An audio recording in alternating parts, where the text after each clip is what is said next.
नमो भगवते वासुदेवाय। ओम नमो भगवते वासुदेवाय।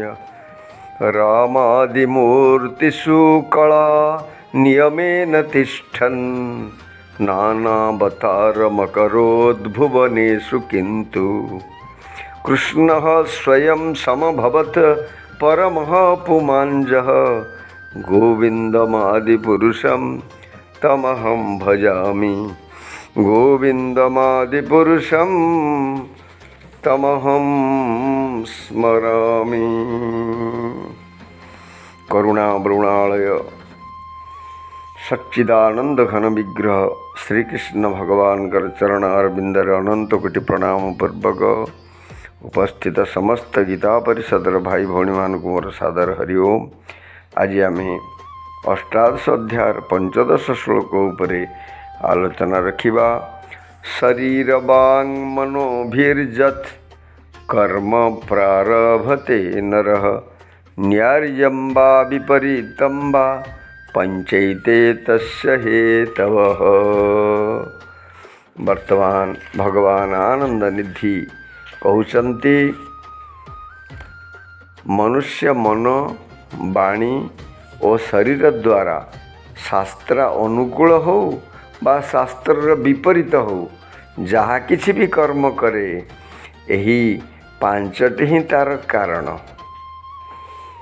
अर्थात पूर्वर जो पांचटी कहुई पूर्व श्लोक रे से पांच पंचैतानि महाबाहु जो कहुई से अधिष्ठान कर्ता करण पृथक चेष्टा दैव ये पांचटी ही तार कारण।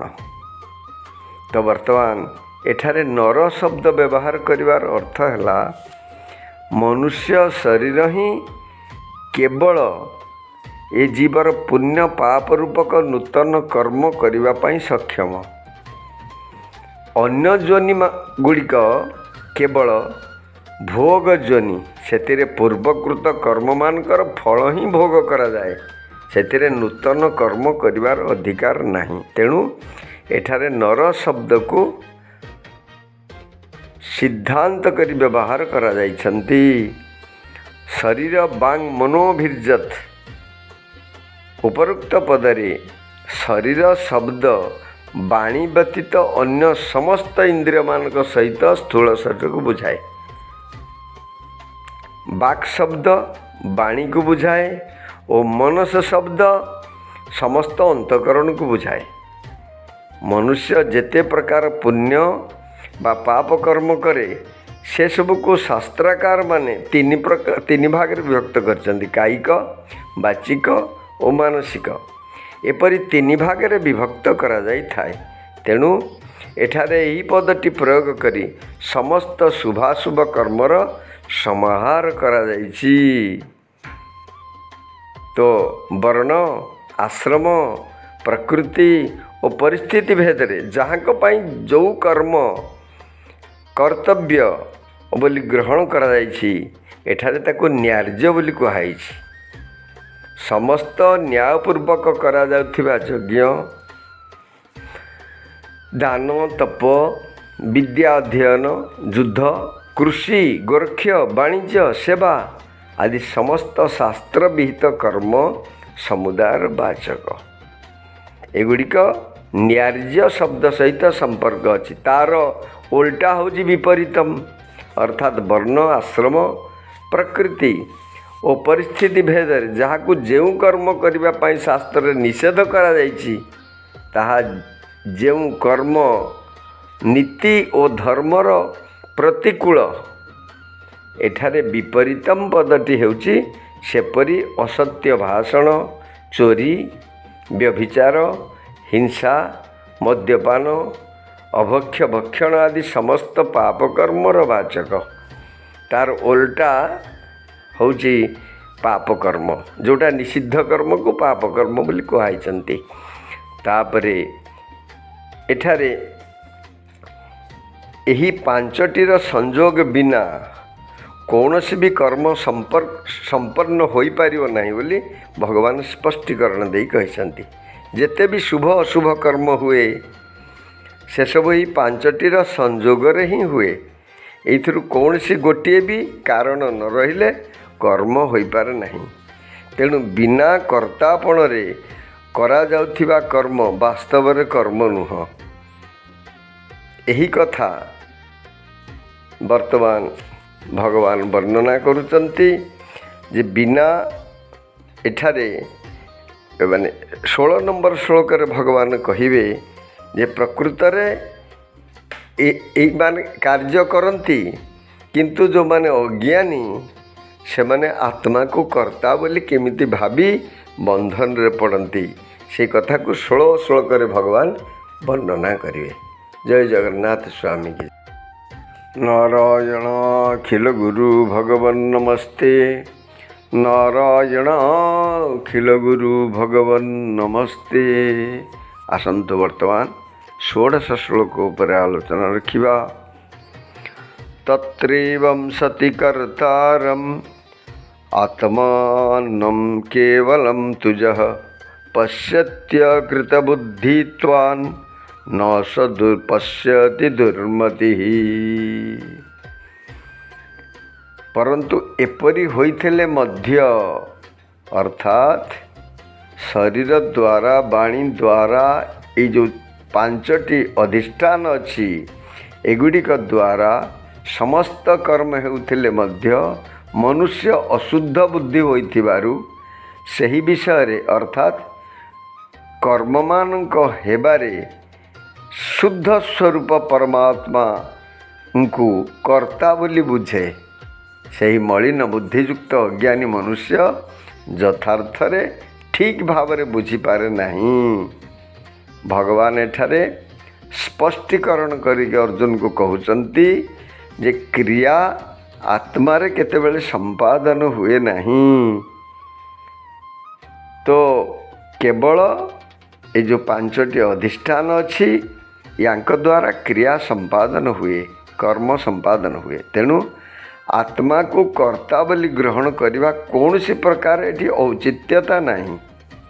ତଥାପି ଲୋକେ ମୂର୍ଖବଶତଃ ନିଜକୁ କର୍ମର କର୍ତ୍ତା ବୋଲି ଧରି ନିଅନ୍ତି। ଏ ସବୁଠୁ ବଡ଼ ଆଶ୍ଚର୍ଯ୍ୟ। ମାନେ ଜଣେ କର୍ମ କରିବ, ଆଉ ଜଣଙ୍କ ଉପରେ ଆରୋପ କରାଯିବ। ତ ସତ୍ସଙ୍ଗ ଓ ସତ୍ଶାସ୍ତ୍ର ଅଭ୍ୟାସ ଦ୍ୱାରା ବିବେକ, ବିକାର, ସମଦମାଦି ଆଧ୍ୟାତ୍ମିକ ସାଧନମାନଙ୍କ ଦ୍ୱାରା ଯାହାର ବୁଦ୍ଧି ଶୁଦ୍ଧ ହୋଇନାହିଁ, ଅର୍ଥାତ୍ ବୁଦ୍ଧିରେ ଶୁଦ୍ଧତା ଆସିବା ପାଇଁ ଏଗୁଡ଼ିକ ସବୁ ଆବଶ୍ୟକତା ରହିଛି।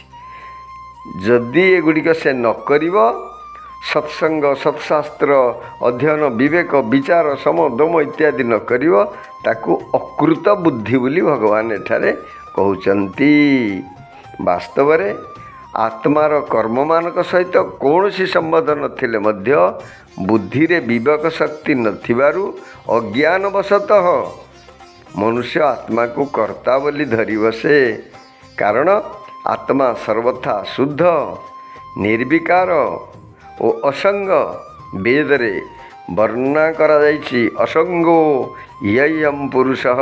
ଏ ବୃହଦାରଣ୍ୟକ ଉପନିଷଦର ମନ୍ତ୍ର। ଅର୍ଥାତ୍ ଏହି ଆତ୍ମା ବାସ୍ତବରେ ସର୍ବଥା ଅସଙ୍ଗ ଅଟେ। ଏଣୁ କର୍ମମାନଙ୍କ ସହିତ ଅସଙ୍ଗ ଆତ୍ମାର ସମ୍ବନ୍ଧ ଯୋଡ଼ି ଆତ୍ମାକୁ ସେହି କର୍ମମାନଙ୍କର କର୍ତ୍ତା ବୋଲି ମାନିବା ଅତ୍ୟନ୍ତ ଭୁଲ, ସମ୍ପୂର୍ଣ୍ଣ ଭାବରେ ତ୍ରୁଟିପୂର୍ଣ୍ଣ। ଭଗବାନ ଏଠାରେ କହୁଛନ୍ତି ସଦୁର୍ମତି। ଏଇଟା କେବଳ ଦୁର୍ବୁଦ୍ଧି, କେବଳ ସେ ଯଥାର୍ଥ ବୁଝିପାରେ ନାହିଁ। ତ ଏଠାରେ ଭଗବାନ କହୁଛନ୍ତି ଯେ ନ ବୁଝିବା ହେତୁ, ଉପଯୁକ୍ତ ବୁଝାମଣା ନ ହେବା ଯୋଗୁଁ ସେ ଆତ୍ମାକୁ କର୍ତ୍ତା ବୋଲି ବୁଝିନିଏ। ବିପରୀତ ପକ୍ଷରେ ଆତ୍ମାକୁ କର୍ତ୍ତା ବୋଲି ମାନୁଥିବା ମନୁଷ୍ୟ ଅଜ୍ଞାନ ଓ ଅହଙ୍କାର ଦ୍ୱାରା ମୋହିତ ହୋଇଥାଏ। ତେଣୁ ତା'ର ବୁଝିବା ଠିକ୍ ନୁହେଁ, ଭୁଲ ହୋଇଯାଏ। ଭଗବାନ ଏଠାରେ ଆତ୍ମା ସହିତ କର୍ମର ସମ୍ପର୍କ କେମିତି ନାହିଁ ସେଇ କଥା ବର୍ଣ୍ଣନା କରୁଛନ୍ତି। ଆତ୍ମା ସର୍ବଥା ଶୁଦ୍ଧ, ନିର୍ବିକାର ଓ ଅକର୍ତ୍ତା। ଏହା ବୁଝାଇ ଦେବା ପାଇଁ आत्मा को कर्ता बोली मानुथिबा लोकंक निंदा करि सारी वर्तमान सप्तदश श्लोक रे भगवान कहिवे तार यथार्थ स्वरूप जानी ताहाको अकर्ता बोली बुझुथिबा लोकंकर प्रशंसा मध्य करुचंती।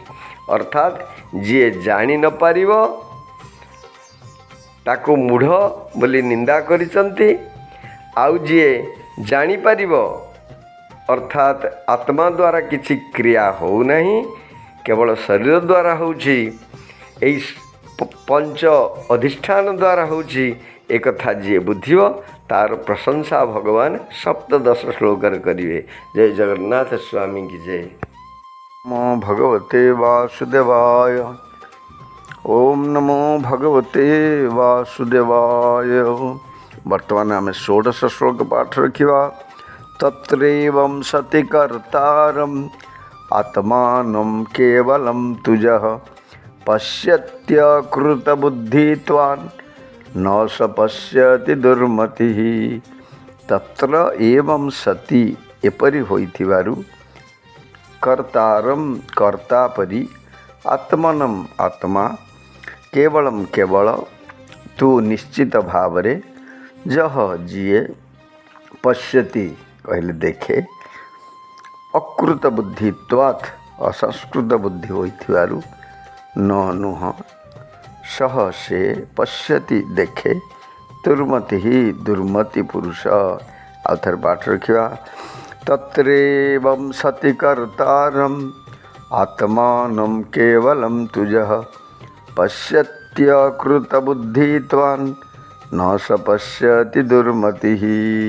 श्लोकार्थ है एपरि होइथिबारु असंस्कृत बुद्धि जोगु निजर आत्मा को जी एकमात्र कर्ता भाव देखे सही दुर्मति पुरुष यथार्थ भाव देखे नहीं। जय जगन्नाथ स्वामी की जय। नमो भगवते वासुदेवाय। ओम नमो भगवते वासुदेवाय। वर्तमान आम पंचदश श्लोक पाठ रखा। शरीरं वाङ्मनोभिर्यत् कर्म प्रारभते नरः न्याय्यं वा विपरीतं वा पंचेते तस्य हेतवः। शरीर वांग मनोभिः शरीर मन वचन द्वारा जत कर्म प्रारभते जत कहले जहा कर्म कर्म प्रारभते करे नरः मनुष्य न्यायम न्याय उचित बा किंबा विपरीतम विपरीत बा अनुचित बा किंबा पंच पांच एते एही तस्य ताहार हेतवः कारण। आउतर पाठ रखिया। शरीर वाङ्मनोभिर्यत् कर्म प्रारभते नरः न्याय्यं वा विपरीतं वा पंचेते तस्य हेतवः। श्लोकार्थ है शरीर मन बा वचन द्वारा मनुष्य जहाँ भी उचित बा अनुचित कार्य करे यही पांचटी हेउचंती तार कारण। जय जगन्नाथ स्वामी की जय।